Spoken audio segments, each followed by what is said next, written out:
We're live on Joy 99.7 FM here in Accra, in Kumasi on Love 99.5 FM, in the Central Region on ATL FM in Cape Coast.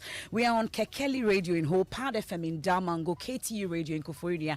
We are on Twitter Spaces, Facebook, and myjoyonline.com. That's by way of going digital. This afternoon, Majority Leader admits there's still division among his members, despite an agreement to allow the Finance Minister and his deputy to stay in office until he concludes the IMF talks and the 2023 budget is approved. Well, I made a passing appeal.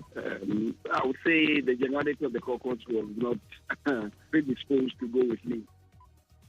But in Parliament, the motion for censure is on the order paper. We will be live on the floor to bring the very latest as Executive Director of IDEC warns of danger ahead if the President does not heed the call of the majority side. The fact that Parliament is leading this and his own party puts the President in a very difficult situation. Look, there are countless number of things apart from the budget that they have to approve. International agreements, loans, this coming and so on. Also, President Akufo-Addo says an IMF deal is crucial for Ghana as his cabinet deliberates on ways to address the worsening hardship in the country. Usually with the fund, it takes forever, but I was determined that we should push as much as possible so that the budget that we make in November, influenced by the agreement that we have, IMF. We'll talk about the unending controversy over the continuous absence of Sarah Joa in Parliament, while analysts are questioning the lifeline handed here by the Speaker. Her constituents also remain sharply divided.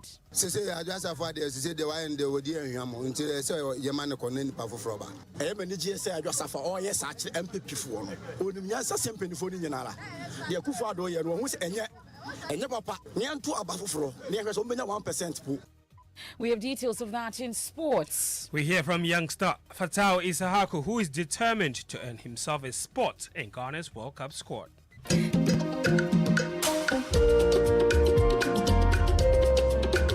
And Preseg cements its lead and bragging rights as the 7-time best national science and maths quiz champions after thrashing the two colleges, Prempeh and Adizado. Fantabulous, fantastic. What again? Make some noise! Make some noise for Presbyterian Boys Secondary School! Well, that's and more here on the Midday News with me, Emefa Apawu. This is your home of independent, fearless and credible journalism. Please stay for details.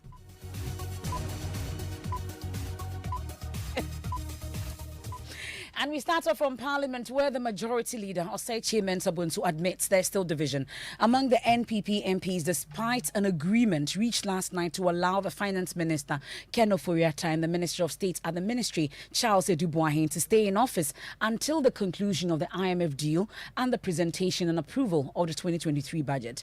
This is the outcome of a meeting held by the Majority Caucus after President Akufo-Addo had asked for that lifeline to be given. It states that the President engaged members of the caucus and requested that the issue be stood down until the conclusion of the round of negotiations with the IMF and the presentation of the budget in November 2022 and a subsequent passage of the appropriation bill, which time demands shall be acted upon. After deliberations among the caucus today, that is yesterday, Wednesday, October 26, it was agreed to accede to the President's appeal and is signed by Osechi Mensah-Bonsu, Majority Leader. Well, the Majority Leader, Osechi Mensah-Bonsu, has been speaking on the Super Morning Show, and he tells us that not all members are happy with the development, but are abiding by it in the interest of the party unity. Consequent upon the engagement, the members have come to the appreciation of the matter that the President spoke to. Earlier on, when I met them, but that was my own plea that for the same day, we should get beyond it, cross this great thing. And then when we are beyond the shores, then these things could be brought back. Well, I made a passing appeal. I would say the generality of the caucus was not predisposed to go with me. We went to see the President. The President spoke to almost the same issue that I did. But sometimes, when matters come from a man who commands greater authority, definitely members get persuaded. Some of them were convinced after I had spoken to them. Some of them were not persuaded. And when we went to the President, people got convinced and persuaded. But we reclined. to come to have further deliberations on the request from the president. And the agreement at the end of it all that we should hold on for the time being. And that's what is contained in the release. That's the majority leader, Osei Mensah-Bonsu, but founder of the Ghana Institute of Public Options, Charles Rekubrobe, says the latest statement by the majority MP cast doubt on the credibility of the actions. The people who originally issued this statement, please said that the finance minister has lost credibility, and therefore this was affecting the discussions and the pace and the outcome of the negotiations. Their whole statement was premised on the need for change now. So their more recent statement has now also added them to those who have lost credibility. The internal politics is purely a matter between the executive and the parliamentarians. Obviously, they feel that they are not being able to satisfy their constituents. Let me go back to it. Because of certain payments and other obligations to them that have not been met, and they blame Oforiatta for that. They also say that they were not happy about insider trading, etc., etc. So the complete U-turn is, for me, nothing but shameful. And they have joined the group of incredulous politicians and an incredulous executive. That's Dr. Charles Rekubrobe, founder of Ghana Institute for Public Policy Options. On his part, Executive Director of IDEC, Dr. Emmanuel Akwete, believes the majority MP's decision is based on trust for the president. A failure will therefore incur dire consequences. The fact that Parliament is leading this and his own party puts the president in a very difficult situation. Look, there are countless number of things apart from the budget that they have to approve. International agreements, loans, this coming and so on. And you have a hung parliament and an opposition that is already geared towards, bringing about this effect, censuring the minister and so on. So if I put all these factors together, I do not think that the president has had his way. Except that he says we are in a negotiations and in 3 weeks, I don't know, I picked the 3 weeks from another source, and that would end, and then we can take this. Parliament can decide not to go ahead with ratifying, approving the budget if they do not have clear signs. If they trusted their leader that his word will be done in terms of the minister standing down and resigning and all whatever, this is the position they've taken. We should hold them to it. And with this door temporarily closed, the attention is focused on Parliament as the minority pushed through a motion for censure filed by the Chief Whip, Mohammed Muntaka Mubarak. Parliamentary correspondent Kweku Santi joins us on the line for the very latest on this. So Kweku, we know it's on the order paper. Tell us more. So the motion has now been admitted by Speaker of Parliament, Alban Bagbin, but the Constitution mandates that a certain number of period of notice must be given, which is 7 days. And so for the next 7 days of Parliament sitting, this motion will be repeated. But it just came up on the floor where the Deputy Majority Leader, Alexander Finemakin, has been raising concerns. But first, we heard from the Minority Leader, Haruna Idrisu, who said that they hope to complete the process by 10th November. On a motion of censorship of the Finance Minister to seek parliamentary resolution for his censorship and consequent removal as Minister of Finance, to save Ghana, to save the economy, to save businesses, to save the Ghanaian citizens who are going through excruciating hardship under his incompetent mismanagement and management of the Ghanaian economy. The motion has been admitted by Mr. Speaker, and therefore it will have to go through the requirement of the Constitution, notice for at least 7 days before we move the motion. So between now and 10th November, the Constitution requires that it is done within 14 days. Well, we count down now, but there's been a reaction from the Deputy Majority Leader, like you're saying. Tell us more. According to Afenyo Markin, he does not believe that the motion should be listed in the manner that it has been listed. The minority have been hitting back. The Speaker has just adjourned the House for 5 minutes to come back with a ruling as whether or not the grounds for which the motion has been listed should stay on the other paper. We are dealing with motion on censure and not any other motion. However, if there's an omnibus clause which can be applicable, mutatis mutandis, I am ready to go on that tangent, which allows a motion to be advertised accompanied with allegations, which is not founded on facts. If that is the way my colleagues on the minority side are saying is the intendment of the Constitution, they should provide proof. I am saying that, Mr. Speaker, the motion is supposed to be advertised. The Constitution says, if you want to invite me to even adopt the position you have taken, which I am ready to do, argument is, then the man must be given an opportunity to know what he should respond to. Therefore, you must put all your cards on the table. If you say that you are merely now advertising allegations and the fact will come later, then, Mr. Speaker, you are not being fair to the respondent who the Constitution is saying that upon hearing the argument of the applicant, he must also be here. Mr. Speaker, they shouldn't forget that. Well, before I let you off, Kweku, though, what else is on the floor of Parliament today? So the Speaker will make a ruling on this objection that has been filed by the majority, but there are other committee meetings that will be happening. But in terms of chamber itself, it's a bit light. They will be taking some government papers before they take adjournment. Well, we know that the issue of Adjwasafo is big. I'll give you details of that shortly because we'll head into that constituency. But let me clear issues of the economy. And for the next 3 days, President Akufo-Addo and his cabinet will be deliberating on ways to address the worsening economic hardship.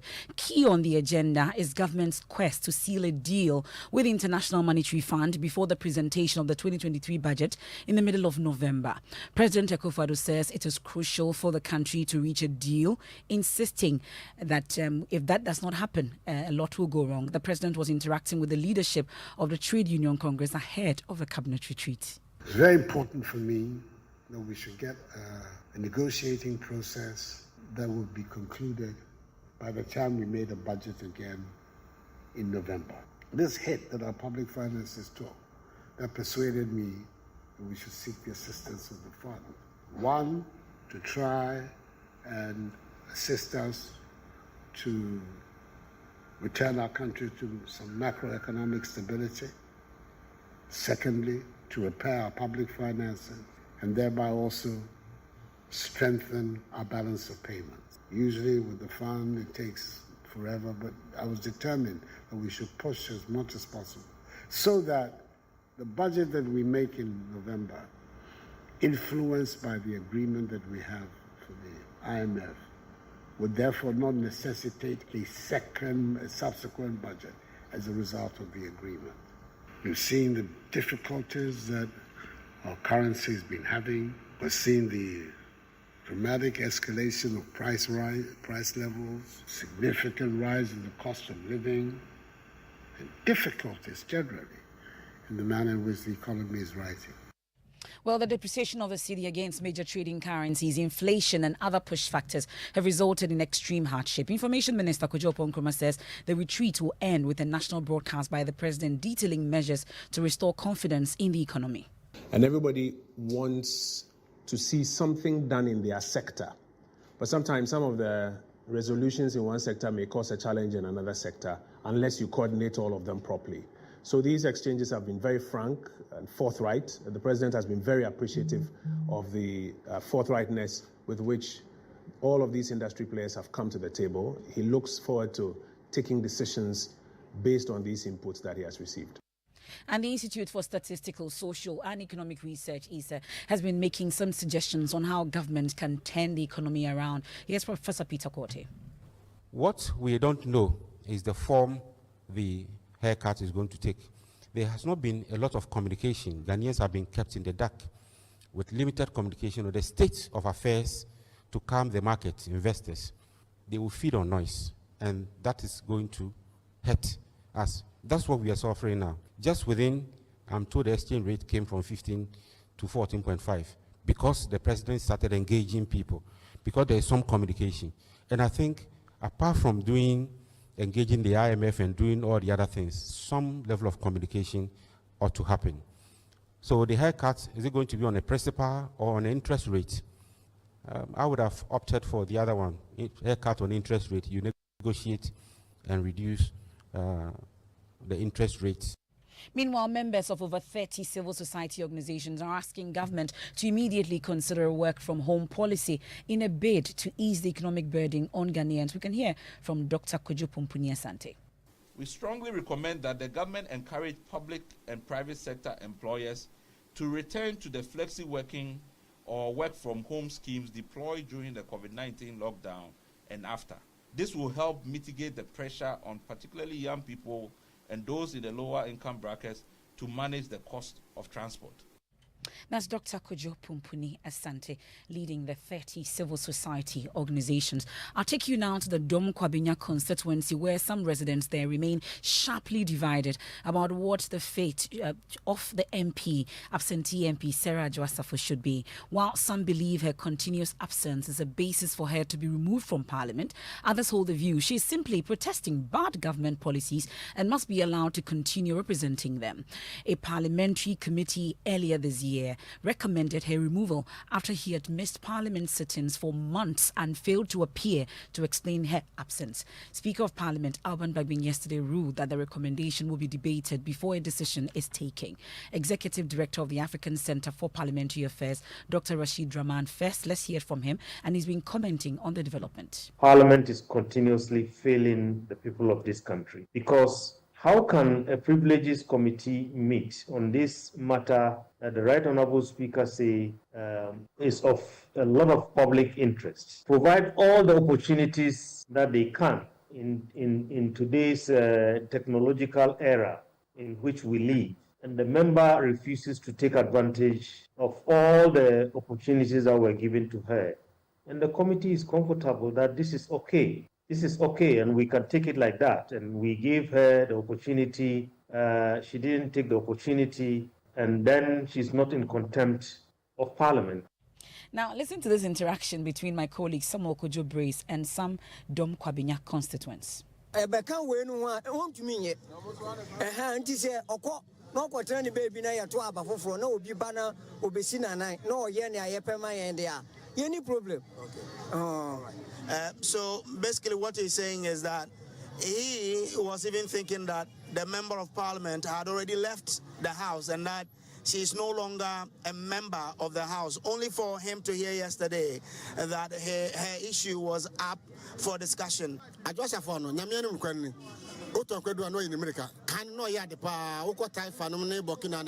he says that, look, the woman started well. She done so many things for the constituency. A lot of roads have been constructed during her time. He doesn't know what happened that over the past few years. It looks as though she lost interest in the seat or in the duties as a member of parliament. But he feels that if she would apologize to Ghanaians, apologize to the constituency, that look, they are willing to accept her back. Now I bepa Ghana nyina atwa na bepa dom nyina etwo de a ye be gina tum because oyo ba obo no homode sese Adwoa-Safo de sese de why de wodi ehwam nti se ye man ko na nipa foforo ba because sese no. For him, he has had enough of Sarah Adwoa-Safo as MP. He feels that she disrespected the Privileges Committee when they extended an invitation to her to come and explain herself. He feels that if she respected them, she would have come to offer her explanation. She didn't. She should go. He feels that what Sarah Adwoa-Safo is doing is the right thing. Well, we can hear from former ranking member of the Constitutional and Legal Affairs Committee of Parliament, Inusaf Hussein. He's been expressing reservations about the work done by the Privileges Committee. At a time I listened to my colleague, ranking member of Parliament, I get the distinct feeling they are running away from something that we don't all know. Precedents are created. If a member of Parliament, having been elected to Parliament to represent his or her constituents, decides to treat his constituents with impunity, that member of Parliament ought to be sanctioned.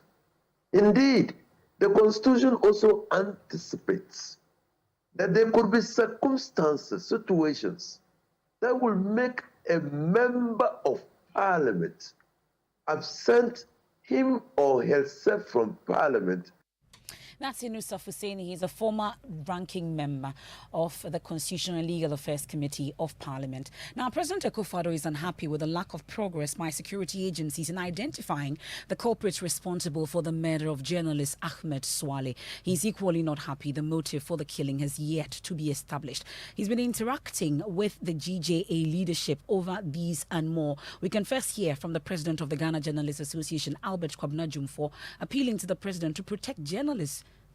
We are, however, concerned about the increasing rate of attacks against the media and journalists, which contributes significantly to the worsening performance of Ghana's ranking on the World Press Freedom Index.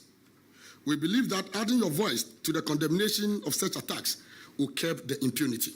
It is our commitment as a legacy regime to curb or stop these attacks. Well, we can hear from President Akufo-Addo, who says he will not under any circumstance condone attacks on any media practitioner in the country, including those who abuse him. There can be no doubt. Press freedom can mean very little if systematically journalists are always afraid for themselves about what they say. Unfortunately for us, despite the very widespread efforts made by the police and the CID, we still have not been able to lay hands on the perpetrators of Swale's death. It's unfortunate. And so even though he's a journalist, we still really don't know why he was killed, whether it was because of the work he was doing or other matters. Well, Ghana is currently ranked 60th in the world from an initial 30th position. That's the country's lowest in nearly 2 decades. I'm talking about the world rankings for media. But the president is surprised about it. Well, we'll get to hear from the president subsequently on this. It takes us to a quick break here on the Midday News, live on Joy 99.7 FM here in Accra and Kumasi. We are on Love 99.5 FM. I have the latest on the documentary Distraction for Gold, put together by Erastus Asari Donkoba. Our major stories we've been talking about so far. Majority Leader admits there's still division among his members, despite an agreement to allow the finance minister and his deputy to stay in office until IMF talks are concluded and the 2023 budget approved. We have sport when we return, and Presec cements its lead and bragging rights as the 7-time best national science and maths quiz champions after thrashing the 2 colleges, Prempe and Adisado. Marvelous. It is fantastic. Fantabulous. Fantastic. What again? What? Make some noise! Make some noise for Presbyterian Boys Secondary School!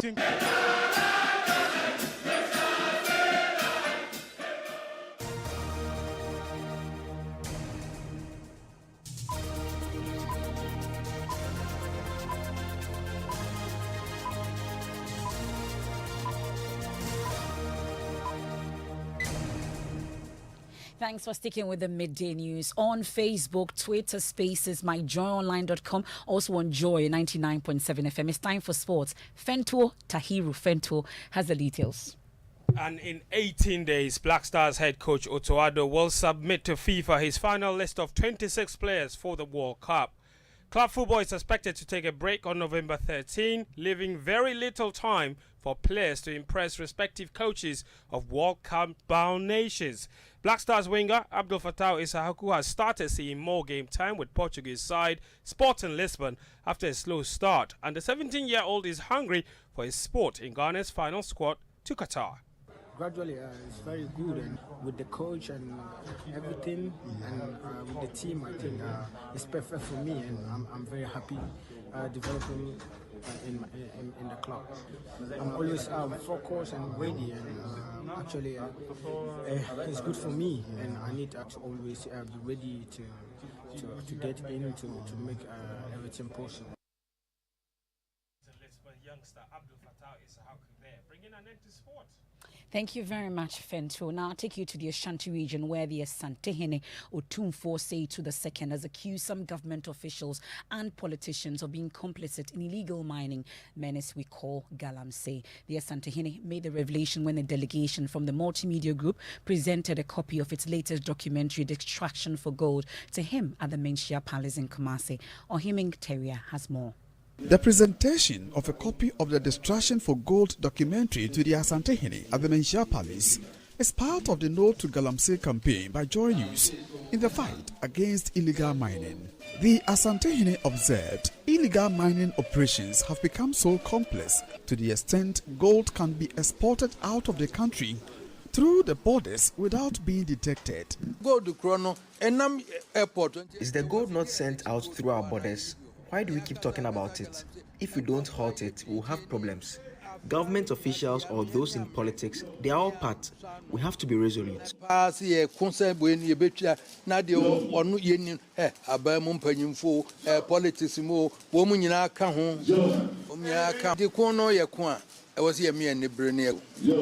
multimedia group delegation was led by the general manager of the Kumasi Business Unit, Jim Agla.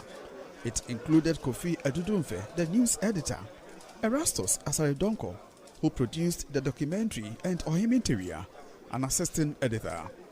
The Asantehene promised to watch the documentary and take necessary action afterwards. I will watch the work that has been done and see what should be done afterwards. And congratulations once again to Erastus Asaridonko and the team for putting together this traction for gold. Now, traffic offending drivers on roads in Ghana pass through a hectic process to fully settle the fines imposed on them as penalties. Traditionally, offending vehicles are seized and taken by the police, the nearest police station, which in some cases may be far. The offender then follows up. It goes through a long process. In reaction to this plight of the irregular and manual offense punishment system, students of the Department of Computer Science, Kwame Nkrumah University of Science and Technology, Clifford Osei-Sibe and Felix Jaba have developed a traffic offense monitoring and payment app called the Traffic Police app. Love FM's Kwesi Debra has more. The Motor Traffic and Transport Department of the Ghana Police Service in October 2021 alone recorded 573 road traffic offences. Over 230,000 cedi fines were generated from those road traffic offences. Offenders were found to be speeding, drunk driving, using one-hour tires, and with no belt or helmet. In reaction to this plight of the irregular and manual offense punishment system, students of the Department of Computer Science of the Kwame Nkrumah University of Science and Technology have developed a traffic offense monitoring and payment app called the Traffic Police app. The Police app seeks to digitalize the fiscal reporting system of the MTTD. Our system here is able to report, take the incident, the video, and select the type of offense. Then the traffic police can initiate the report. That's for our Tech Thursday.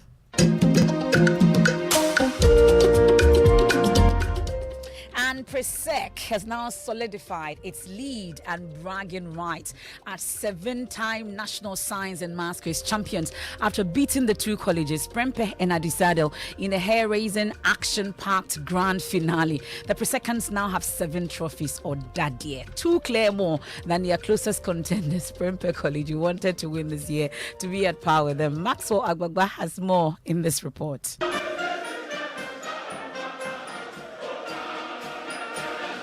It was a close contest with Prempeh College leading with just 1 point at the end of round 1. The winner of the contest was determined in round 5 with Presec Legon answering correctly their riddles. At the end of the contest, the Presecans came from a point down to lead with 9 points. I'm a metal halide commonly used in cloud seeding. Yes. Alfred? Silver iodide. You're right. It is marvelous. It is fantastic, fantabulous, fantastic. What again? I'm short of words. To the 2022 National Science and Maths Quiz. Make some noise! Make some noise for Presbyterian Boys Secondary School! We thank you. We thank you, Lord. We thank you, Jehovah. Right after the declaration of the results, members of the Presec quiz team and old students of the school went on their knees to pray to thank God for giving them a 7th trophy. The two contestants, John Tinkran and Alfred Keninsia, were present at the Great Hall in 2021 when Prempeh College beat them to lift the trophy. A year later, it's a sweet revenge, and they couldn't hide their joy. We When they beat us, we were all shocked. We were disappointed. We remember that God still lives and God still reigns, and as long as God reigns, there is hope. We have really proven that we are serving a living God. Mother of one of Presec's contestants was seen moving and praying around the auditorium. She says it has been many years of hard work for her son, Alfred Ken Nsia. When he was in the basic school, he started watching this contest with a grandmother. Really? The grandmother is a Presbyterian. Okay. So by default, he will always support Presec. So it happened that he started building interest. And so he decided that when he grows up, he will enter Presec. And the vision was that once I enter Presec, I must join the quiz team. And so we started praying for him. We have John Tinkran's father also here. I was supporting him spiritually, physically, emotionally, mentally, and everything. So always I used to tell him that the battle is still the Lord. And what we have seen today is that the Lord who started good works in his life has accomplished it.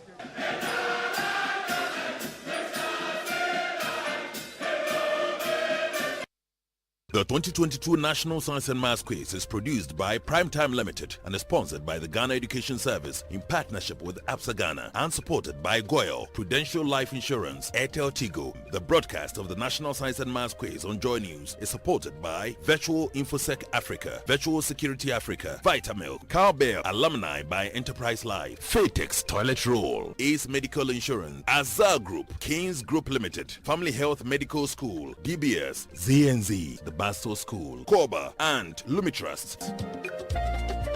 And many thanks to Smart App and NASCO. And that's how we wrap up today's edition of the Midday News. Once again, congratulations to Presec in thy light. We definitely shall see light. And we'll leave you with Living Word with Pastor Mensah Otabil, the power of faith and prayer as it worked for Presec. I am Emefa